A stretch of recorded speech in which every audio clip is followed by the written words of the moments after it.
तो structure of atom का second lecture लेकर के आ गए आप लोगों के लिए। ठीक है, हमने जैसे कि आपको फर्स्ट लेक्चर में बताया था कि जो एटम होता है वो इंडिविजिबल नहीं होता है, वो डिविजिबल होता है। ठीक है, उसके अंदर 3 सब एटॉमिक पार्टिकल होते हैं, इलेक्ट्रॉन, प्रोटॉन और न्यूट्रॉन, जिनकी की डिस्कवरी हमने फर्स्ट लेक्चर में हमने कंप्लीट कर ली है।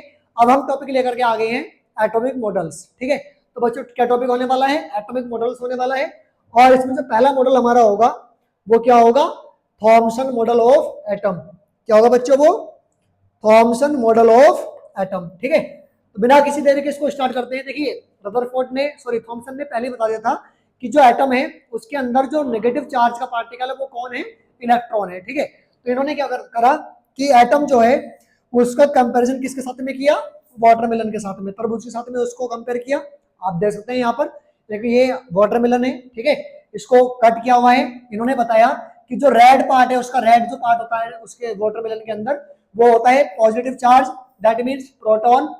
और जो ब्लैक सीड उसके अंदर प्रेजेंट होती है वो क्या होती है बच्चों? वो होती है इलेक्ट्रॉन। ठीक है, वो नेगेटिव चार्ज वाली होती है। और जो रेड पार्ट उसके अंदर है वो क्या है बच्चों? उसके अंदर वो पॉजिटिव चार्ज है। ठीक है, और वही क्या है तुम्हारा? वो क्या है? रेड जूसी पार्ट जो उसके अंदर होता है। ठीक है, क्या बोला उसको? प्रोटॉन बोला। और जो ब्लैक सीड उसके अंदर प्रेजेंट है उसको क्या बोला उसने? इलेक्ट्रॉन बोला। ठीक है, अब एक बात समझिए, देखिए जो वाटरमेलन है जब उसमें इलेक्ट्रॉन और प्रोटॉन पास पास में रहेंगे तो इलेक्ट्रॉन पे चार्ज नेगेटिव होता है, प्रोटॉन पर पॉजिटिव होता है। ठीक है, तो वो एक दूसरे के साथ में अट्रैक्ट होंगे इलेक्ट्रोस्टैटिक फोर्स के द्वारा, है ना? क्लियर पॉइंट है। ठीक है, तो इलेक्ट्रॉन और प्रोटॉन एक साथ में नियर अबाउट नहीं रह सकते, मतलब पास में होंगे तो वो अट्रैक्ट होकर के एक जगह पर आ जाएंगे। ठीक है, तो उन्होंने बताया वहां से एक्सप्लेन क्या करा उन्होंने कि जो न्यूट्रलिटी ऑफ एटम, एटम क्या होता है? न्यूट्रल होता है। एटम क्या होता है? न्यूट्रल होता है। ठीक है, एक बात समझिए, जब इलेक्ट्रॉन और प्रोटॉन पास पास में होंगे तो एटम में क्या होगा? न्यूट्रलिटी आएगी। ठीक है, एटम में क्या होगा भाई? जो पार्टिकल्स उसके नेगेटिव और पॉजिटिव चार्ज वाले पास पास में आएंगे तो उसके अंदर क्या आएगी? न्यूट्रलिटी आएगी, मतलब वो न्यूट्रल हो जाएगा, जीरो हो जाएगा। ठीक है, चार्ज क्या हो जाएगा उसको? उसका जीरो हो जाएगा। क्यों? क्योंकि इलेक्ट्रॉन पर नेगेटिव चार्ज है, प्रोटॉन पर पॉजिटिव चार्ज है, और नेगेटिव पॉजिटिव क्या हो जाएगा? जीरो हो जाएगा। उसके बाद अब आगे पॉइंट क्या बताया? Atom consist of positive charge sphere. जो एटम होता है उसके अंदर जो पॉजिटिव चार्ज होता है वो कहाँ होता है? उसके स्फीयर में होता है, with uniform distribution of electrons. और उसके साथ में डिस्ट्रीब्यूशन होता है इलेक्ट्रॉन का, कैसे? यूनिफॉर्मली। ठीक है, यूनिफॉर्मली का मतलब समझते हैं? देखिए, मतलब इसका मीन्स ये हो गया कि पॉजिटिव और जो नेगेटिव चार्ज है, मतलब प्रोटॉन और इलेक्ट्रॉन जो है वो यूनिफॉर्म कंडीशन में डिस्ट्रीब्यूट रहते हैं उसमें। ठीक है, तो एटम क्या हो जाएगा? न्यूट्रल हो जाएगा, है ना? तो यहाँ से ये इसको एक्सप्लेनेशन नहीं दे पाए इसकी एक्सपेरिमेंटली। ठीक है, केवल इन्होंने थियोरेटिकली बता दिया कि एटम जो है वो कैसा है बच्चों? वो कैसा है? एक वाटरमेलन की तरह होता है, जिसमें रेड जूसी पार्ट जो है वो क्या है? प्रोटॉन है। और जो ब्लैक सीड उसके अंदर प्रेजेंट है वो क्या है? उसके अंदर वो इलेक्ट्रॉन है। ठीक है, तो ये उसकी स्टेबिलिटी को एक्सप्लेन नहीं कर पाए। इसके बाद ये जो मॉडल था हमारा ये फेल हुआ, और नेक्स्ट मॉडल हमारा निकल के आया, वो क्या था? Rutherford model. रदरफोर्ड ने भी उसी, मतलब जो स्फेयर, उन्होंने बताया कि जो एटम होता है वो स्फेयर टाइप का होता, इन्होंने भी माना कि भाई हाँ एटम जो होता है वो स्फेयर होता, नो प्रॉब्लम। ठीक है, बट उसमें क्या करा उन्होंने? देखिए, इन्होंने अपना एक एक्सपेरिमेंट दिया जिसको अल्फा पार्टिकल स्केटरिंग एक्सपेरिमेंट भी कहा जाता है। क्या कहा जाता है बच्चों? Alpha particle scattering experiment. इसमें क्या होता था? इसमें क्या किया था इन्होंने? एक अल्फा पार्टिकल का सोर्स लिया था और एक गोल्ड फॉइल की थिन, बहुत गोल्ड फॉइल ली थी बहुत थिन, उसमें उस पर क्या करा उन्होंने? जैसे अल्फा पार्टिकल्स का बम्बार्ड उस पर कराया, ठीक है, तो उन्होंने ऑब्जर्व करा कि कुछ रेस तो उसमें से बाहर निकल रहे थे। यहाँ पर फ्लूओरेसेंट की स्क्रीन लगा दी है। ठीक है, कुछ रेस तो उसमें से बाहर को निकल रहे थे, क्रॉस हो जा रहे थे उसमें से, कुछ रेज डिफ्लेक्ट हो रहे थे। और अराउंड 20,000 रेज में से एक रे आपका वो हिट होने के बाद में बैक आ रहा था। बैक देखिए, जैसे ये आगे हो गया इसी डायरेक्शन में वापस हो गया 180 डिग्री एंगल पे, है ना? तो इनका कहने का ये था कि जो अल्फा पार्टिकल्स है उनके जो रेज थे, जब वो रेज यहाँ से गोल्ड फॉइल पर हिट हुए तो वहां पर कुछ पार्टिकल्स, कुछ रेज तो उसमें से क्रॉस हो गए और कुछ रेज डिफ्लेक्ट होकर के वापस हो गए। एक रेज उनमें से उसी पाथ पर वापस आ गया, रिटर्न हो गया 180 डिग्री एंगल पे। ठीक है, तो उन्होंने वहां से ऑब्जर्वेशन दी। ऑब्जर्वेशन में क्या क्या पॉइंट बताया उन्होंने? पहला पॉइंट बताया कि most of the alpha particles went undeflected. भाई इसमें से जो मोस्ट पार्ट थे किसके? अल्फा पार्टिकल के, वो अनडिफ्लेक्टेड थे, मतलब उसमें से क्रॉस हो जा रहे थे, मोस्ट ऑफ द पार्ट, ठीक है। दूसरा ऑब्जर्वेशन उन्होंने क्या करा देखा वहां पे, few alpha particles deflected by small angle, कुछ अल्फा पार्टिकल्स का जो रेज थे वो डिफ्लेक्ट हो रहे थे बहुत ही कम एंगल पर, ठीक है, ये आपको दिख रहा होगा। और थर्ड पॉइंट उन्होंने बताया very few alpha particle deflected backward, मतलब मैंने अभी आपको बताया था कि 20,000 में से एक रे ऐसा था, एक अल्फा पार्टिकल का रे ऐसा था जो कि बैकवर्ड को आ रहा था 180 डिग्री के एंगल पर ही, ठीक है। ये उनकी क्या थी, ऑब्जर्वेशन थी, किनकी, रदरफोर्ड की, ठीक है। जहां से कि कुछ कंक्लूजन निकले, और कंक्लूजन क्या है उनके, कंक्लूजन क्या है रदरफोर्ड के, पहला कंक्लूजन क्या था, atoms have lot of empty space. बेटा एटम जो होता है उसका जो मोस्ट ऑफ द पार्ट होता है वो क्या होता है, एम्प्टी होता है।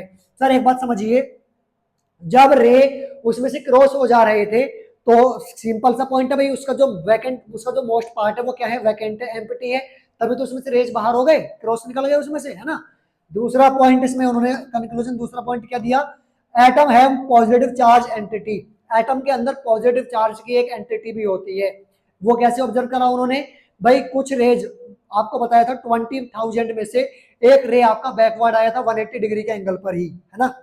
उसके बाद थर्ड पॉइंट उन्होंने, थर्ड कंक्लूजन क्या दिया, positive charge entity is present as dense mass at the centre, जो एटम होता है उसमें पॉजिटिव चार्ज जो होता है वो उसके सेंटर में प्रेजेंट होता है, ठीक है। क्यों, क्योंकि भाई यहाँ से जो रेज निकली, रेज हिट हुआ वो क्रॉस हो गया, और जब रेज यहाँ पर हिट हुआ तो वो बैकवर्ड आ गया, वापस चला गया, है ना। लेकिन अगर इसके स्फीयर के पास में आए, ऑर्बिट के पास में आए, तो वो डिफ्लेक्ट हो गए, ये तो बताया उन्होंने। तो यहाँ से इसका मीन्स ये हुआ कि मोस्ट ऑफ पार्ट इसका वैकेंट है, जिसमें कि क्या है भाई, एम्प्टी पार्ट, एम्प्टी पार्ट में से क्या हो रहा था, रेज क्रॉस हो जा रहे थे। दूसरा पॉइंट इन्होंने क्या बताया, एटम है पॉजिटिव चार्ज एंटिटी, एटम के पास पॉजिटिव चार्ज की एक एंटिटी है। थर्ड पॉइंट इन्होंने बताया कि जो पॉजिटिव चार्ज है वो उसके कहां पर प्रेजेंट है, सेंटर में प्रेजेंट है। फोर्थ कंक्लूजन क्या था, dense mass is very small and is known as nucleus, जो डेंस मास था उसका जो सेंटर का मास था, जो उसका पॉजिटिव चार्ज का जो मास था वो उसके, वो कहां प्रेजेंट था, उसके सेंटर में प्रेजेंट है, जिसको क्या कहा गया बच्चों, न्यूक्लियस कहा गया। और ऐसे करके न्यूक्लियस की वहां से डिस्कवरी हुई, तो इस एक्सपेरिमेंट को डिस्कवरी ऑफ न्यूक्लियस भी कहा जाता है, ठीक है। और इन्होंने फिर इन कंक्लूजन पे कुछ पॉइंट्स बताए, जैसे कि साइज ऑफ न्यूक्लियस, भाई जो ये न्यूक्लियस है ये इसका जो साइज होता है वो 10⁻⁻15 मीटर होता है। और ये जो आपका ऑर्बिट है, ये जो पूरा ऑर्बिट आपको दिख रहा है एटम, इसका साइज उन्होंने बताया 10⁻⁻10 मीटर, ठीक है। मतलब जो एटम का साइज है वो 10⁻⁻10 मीटर है, और उसके अंदर जो प्रेजेंट न्यूक्लियस है उसका साइज कितना है, 10⁻⁻15 मीटर। इसका कंपेरिजन अगर हम करें तो ये एक क्रिकेट बॉल की तरह होगा, और ये जो आपका ऑर्बिट होगा ये आपका एक हो जाएगा क्रिकेट ग्राउंड की तरह, ठीक है। तो उन्होंने कंपैरिजन करा कि जो न्यूक्लियस है वो एक बॉल के साइज के बराबर है, और जो आपका एटम का ऑर्बिट है वो ऑर्बिट जो होगा उसका जो साइज होगा आपका वो किसके बराबर होगा, क्रिकेट ग्राउंड के बराबर, ठीक है। फिर इसके बाद कुछ और पॉइंट यहां से निकले, न्यूक्लियर मॉडल ऑफ एटम, ये एटम, ये जो आपका एक्सपेरिमेंट है ये किस नाम से जाना गया आगे जाकर के, न्यूक्लियर मॉडल ऑफ एटम के नाम से। अब इसमें पहला पॉइंट क्या है, पॉजिटिवली चार्ज मास, भाई पॉजिटिवली चार्ज क्या है, वो मास है उसका, और लोकेटेड है वो कहां पर, इन सेंटर, जिसको क्या कहा जाता है बच्चों, न्यूक्लियस।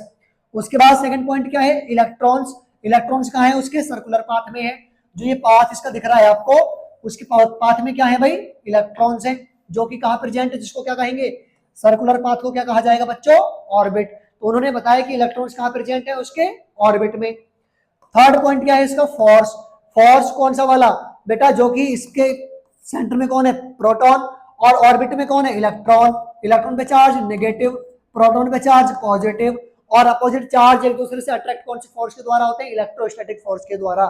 तो ये जो पॉजिटिव और नेगेटिव है एक दूसरे से हेल्ड किए हुए होते हैं, ये एक दूसरे को हेल्ड करके रखते हैं, किसके द्वारा, इलेक्ट्रोस्टैटिक फोर्स के द्वारा। तो यही पॉइंट इन्होंने बताया, यहाँ पर फोर्स भी इन्वॉल्व होता है, दैट इज इलेक्ट्रोस्टैटिक फोर्स, और वो क्या करता है, हेल्ड टुगेदर, वो इनको हेल्ड करके रखता है, किसको, इलेक्ट्रॉन को और प्रोटॉन को। उसके बाद इसकी लिमिटेशन आई बच्चों, लिमिटेशन में क्या है, stability of electron in an orbit, बेटा इलेक्ट्रॉन्स जो इसके ऑर्बिट में है भाई वो रिवॉल्व कर रहे हैं, लेकिन ये उसकी स्टेबिलिटी को नहीं बता पाई कि उसकी स्टेबिलिटी कैसी है, मतलब वो स्टेबल है या नहीं है, मतलब वो रिवॉल्व करेगा तो एनर्जी को लूज करेगा, या एनर्जी को सेव करेगा या एनर्जी उसकी फिक्स रहेगी, इस चीज को ये नहीं बता पाए। दूसरा लिमिटेशन इसका क्या है, डिस्ट्रीब्यूशन ऑफ इलेक्ट्रॉन। बेटा इसकी जो ऑर्बिट्स हैं, ऑर्बिट है ये, उस ऑर्बिट में इलेक्ट्रॉन का डिस्ट्रीब्यूशन नहीं बता पाए, क्योंकि इन्होंने केवल एक ऑर्बिट बता दिया, ये नहीं बताया कि ऑर्बिट कितनी हो सकती है, क्या ऑर्बिट एन है या एक है, इन्होंने ये नहीं बता पाए ये, ठीक है। उसके बाद थर्ड पॉइंट क्या है, एटॉमिक स्पेक्ट्रा। अब जब एटम जो है हमारे पास, जब उसके इलेक्ट्रॉन्स मूव करेंगे, जंप करेंगे, तो वहां से स्पेक्ट्रम निकलेंगे, और ये उसके स्पेक्ट्रो को भी एक्सप्लेन नहीं कर पाई, ठीक है बच्चों। तो ये आता है आपका न्यूक्लियर मॉडल ऑफ एटम या रदरफोर्ड एटॉमिक मॉडल, ठीक है। उसके बाद अब यहां पर एक टॉपिक आपका, टॉपिक क्या है बच्चों, एटॉमिक नंबर और एटॉमिक मास। बेटा एटॉमिक नंबर जो होता है, किसी भी एटम में प्रेजेंट नंबर ऑफ, उसका जो एटॉमिक नंबर होगा वो उसके नंबर ऑफ प्रोटॉन के इक्वल होता है, ठीक है। तो यहाँ पर जो एटॉमिक नंबर होगा वो किसके इक्वल होगा, आपका नंबर ऑफ प्रोटॉन्स के। जेड से इसको रिप्रेजेंट करते हैं, और ये किसके इक्वल हो जाएगा बच्चों, नंबर ऑफ प्रोटॉन्स के। दूसरा पॉइंट क्या है, एटॉमिक मास, इसको बेटा रिप्रेजेंट करते हैं कैपिटल ए से, और इसकी जो वैल्यू निकल के आती है, इसको कैसे कैलकुलेट किया जाता है, number of proton plus number of neutron, दोनों को ऐड कर लो, और वही क्या हो जाएगा, आपका एटॉमिक मास हो जाएगा। क्या हो जाएगा बच्चों, वो एटॉमिक मास। अब इसको रिप्रेजेंट कैसे करते हैं एलिमेंट में, देखिए एक्स को यहाँ पर एलिमेंट है, ये जो एटॉमिक जो मास लिखा होगा वो ऊपर लिखा होगा, और जो एटॉमिक नंबर लिखा होगा वो नीचे लिखा होगा। जैसे आप देख सकते हैं यहाँ पर हीलियम का एलिमेंट लिया हुआ है, भाई ये जो 2 आपका हो गया, ये क्या हो गया, ये हो गया इसका एटॉमिक नंबर, ठीक है। और ये जो 4 हो गया इसका, वो क्या हो गया, एटॉमिक मास। क्या हो गया बच्चों, ये इसका एटॉमिक मास, ठीक है। तो यह आपका किसी भी एलिमेंट को रिप्रेजेंट करने का एक मेथड होता है। फिर इसके बाद टॉपिक आपका एक number of electrons in neutral atom. बेटा नंबर ऑफ इलेक्ट्रॉन्स जो होते हैं एक न्यूट्रल एटम में, वो नंबर ऑफ प्रोटॉन के इक्वल ही होते हैं। नंबर ऑफ प्रोटॉन कह दीजिए या एटॉमिक नंबर कह दीजिए, ठीक है। अगर किसी भी न्यूट्रल एटम में नंबर ऑफ इलेक्ट्रॉन निकालने हैं तो वो एटॉमिक नंबर के इक्वल होंगे, नंबर ऑफ प्रोटॉन के इक्वल होंगे। और न्यूट्रल एटम में कौन कौन होते हैं, पॉजिटिव चार्ज आयन होता है और नेगेटिव चार्ज आयन होता है। पॉजिटिव वाले को क्या बोलते हैं, प्रोटॉन, और नेगेटिव वाले को क्या बोलते हैं बच्चों, इलेक्ट्रॉन। तो यहाँ पर जो नंबर ऑफ इलेक्ट्रॉन है वो किसके इक्वल है, एटॉमिक नंबर के, that is number of proton के। तो यहाँ से जैसे हीलियम का एग्जांपल दिया हुआ है, अगर यहाँ से नंबर ऑफ इलेक्ट्रॉन हम देखेंगे तो कितने आएंगे बच्चों, इसका एटॉमिक नंबर दैट इज 2, ठीक है। तो अगर किसी भी न्यूट्रल एटम में नंबर ऑफ इलेक्ट्रॉन पता करने हो तो वो उसका जो एटॉमिक नंबर होगा, जो नंबर ऑफ प्रोटॉन होंगे वही उसके नंबर ऑफ इलेक्ट्रॉन हो जाएंगे। बट अगर उसके पास पॉजिटिव या नेगेटिव चार्ज है तो उसमें क्या करना होता है बच्चों, अगर पॉजिटिव चार्ज है तो जितना पॉजिटिव चार्ज है आप एटॉमिक नंबर में से वो चार्ज माइनस कर दीजिए, नंबर ऑफ इलेक्ट्रॉन आपको मिल जाएंगे। जैसे मैग्नीशियम है, इसका एटॉमिक नंबर कितना है, 12, तो इसमें से अगर नंबर ऑफ इलेक्ट्रॉन निकालने होंगे तो बेटा इसमें से 2 को माइनस कर दो, कितना बचा, 10। तो यहाँ पर मैग्नीशियम के पास में नंबर ऑफ इलेक्ट्रॉन आएंगे कितने, 10। अगर किसी के पास नेगेटिव चार्ज है तो उसमें अगर नंबर ऑफ इलेक्ट्रॉन निकालने होते हैं तो कैसे निकालते हैं उनको हम, भाई हमारे पास उसका एटॉमिक नंबर कितना है, 7, और जितना माइनस चार्ज होगा उसको हम क्या करेंगे, ऐड कर देंगे, तो कितना आ जाएगा बच्चों, 10। तो अगर किसी के पास नेगेटिव चार्ज है, जितना नेगेटिव चार्ज है उसको एटॉमिक नंबर में ऐड कर दो, नंबर ऑफ इलेक्ट्रॉन मिल जाएंगे। किसी पर पॉजिटिव चार्ज है तो उसके एटॉमिक नंबर में से वो पॉजिटिव चार्ज माइनस कर दो, नंबर ऑफ इलेक्ट्रॉन उसमें से भी मिल जाएंगे। और पॉजिटिव चार्ज वाले आयन में नंबर ऑफ प्रोटॉन इलेक्ट्रॉन से ज्यादा होते हैं और नेगेटिव वाले में नंबर ऑफ प्रोटॉन कम होते हैं, ठीक है बच्चों, ओके। फिर इसके बाद एक टॉपिक आएगा आइसोटॉप्स, आइसोटोन्स एंड आइसोबार्स। देखिए आइसोटॉप्स क्या होते हैं, जिनका एटॉमिक नंबर सेम होता है। आइसोटोन्स जिनमें नंबर ऑफ न्यूट्रॉन सेम होते हैं। आइसोबार्स जहां पर आपका एटॉमिक मास सेम होता है। तो यहाँ पर एग्जांपल दे सकते हैं आप, क्लोरीन के 2 आइसोटॉप लिए हुए हैं जिनका एटॉमिक नंबर सेम है 17 17, बट एटॉमिक मास चेंज हो गया, तो बेटा ये दोनों क्या हो जाएंगे, एक दूसरे के आइसोटॉप हो जाएंगे क्योंकि इन दोनों का एटॉमिक नंबर सेम है, ठीक है। उसके बाद आइसोटोन की बात कर लेते हैं, तो जैसे Na भाई इसका एटॉमिक नंबर 11 और atomic mass 23, Mg atomic number 12, atomic mass 24। बेटा इसमें से न्यूट्रॉन निकालो कितने आएंगे, 23 माइनस 11 कितना आ गया, 12। इसमें से न्यूट्रॉन निकालोगे 24 माइनस 12 कितना आ गया बच्चों, 12। इसमें भी 12 न्यूट्रॉन, इसमें भी 12 न्यूट्रॉन, तो बेटा ये क्या हो गए, आइसोटोन हो गए। जिसमें नंबर ऑफ न्यूट्रॉन सेम होते हैं उनको क्या बोलते हैं हम, आइसोटोन बोलते हैं, ठीक है। तो उसके बाद अब थर्ड क्या आएगा हमारा, आइसोबार आएगा। आइसोबार में क्या होता है बच्चों, भाई हमारे पास में जैसे दो एलिमेंट दिए कार्बन और नाइट्रोजन, एक का एटॉमिक नंबर कितना है 6, दूसरे का 7, बट यहाँ पर एटॉमिक मास दोनों का सेम है, कितना है 14 14। तो बच्चों क्या हो जाएंगे एक दूसरे के आइसोबार। तो आइसोटॉप में नंबर मतलब एटॉमिक नंबर सेम होता है, आइसोटोन में नंबर ऑफ न्यूट्रॉन सेम होते हैं, और आइसोबार में एटॉमिक मास सेम होता है। ठीक है बच्चों, आगे बढ़े। ठीक है, अब यहाँ पर एक क्वेश्चन है, क्वेश्चन क्या है, two nuclides A and B are isoneutronic. भाई ए और जो बी है वो क्या है एक दूसरे के आइसोन्यूट्रॉनिक है, that means neutron, it means कि जो न्यूट्रॉन आपके होंगे,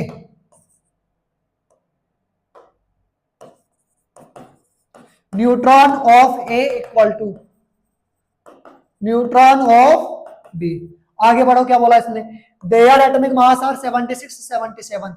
बेटा जो ए है उसका एटॉमिक मास कितना है 76, और न्यूट्रॉन कैसे निकालेंगे, ए के एटॉमिक मास में से उनके प्रोटॉन माइनस कर देंगे।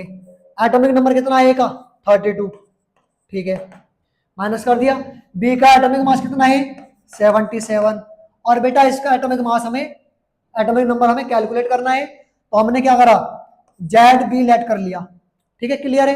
तो यहां से क्या करेंगे भाई, माइनस करेंगे 4, और ये 7 में से 3 4, उसके बाद equal to 77 minus Z B को इधर ले आएंगे, 77 माइनस 44, क्या बचेगा 743, ये इसका आंसर हो जाएगा, किसका, जेड बी का। तो बी का जो एटॉमिक नंबर होगा वो कितना होगा 33 आ जाएगा। ठीक है बच्चों, उसके बाद ये इसका क्या हो जाएगा आंसर। आई होप समझ में आ गया होगा। बेटा आइसोन्यूट्रॉन का मींस दोनों के न्यूट्रॉन सेम होंगे, और न्यूट्रॉन निकालने का फॉर्मूला क्या होता है, atomic mass minus atomic number, atomic mass minus atomic number. ठीक है, चलिए एक क्वेश्चन और है, calculate the number of electrons which will together Wei 1 gram. 1 gram amount में नंबर ऑफ इलेक्ट्रॉन निकालने हैं। बेटा एक इलेक्ट्रॉन का मास कितना होता है 9.1 into 10 to the power minus 31 kilogram होता है। ग्राम में चेंज करेंगे क्या आएगा 9.1 into 10 to the power minus 28 gram, ये आ गया। अब बेटा 1 ग्राम में हमें इलेक्ट्रॉन निकालने कितने होंगे, एक इलेक्ट्रॉन का मास ये आ गया, 1 ग्राम में इलेक्ट्रॉन निकालने हैं, तो नंबर ऑफ इलेक्ट्रॉन कैसे निकालेंगे, नंबर ऑफ इलेक्ट्रॉन जो हमारे पास मास गिवन है उसको डिवाइड कर देंगे एक इलेक्ट्रॉन के मास से। ठीक है, ग्राम, और यहां पर भी क्या है यूनिट आपकी ग्राम, तो ग्राम से ग्राम कैंसिल, और यह आपका हो जाएगा 1/9.1 इंटू 10 टू दी पावर 28 ऊपर जाकर के प्लस की हो जाएगी, आप इसको डिवाइड कर देंगे, आपका आंसर आ जाएगा। ठीक है, तो ये आपके लिए कुछ क्वेश्चन थे। तो आज के लेक्चर में इतना ही, अगले लेक्चर में आपसे मिलते हैं। ठीक है, तब तक के लिए बने रहिए, और अगर आप चैनल पर नए हैं तो सब्सक्राइब जरूर कीजिए, और कमेंट कीजिए, लाइक कीजिए वीडियो को। ठीक है।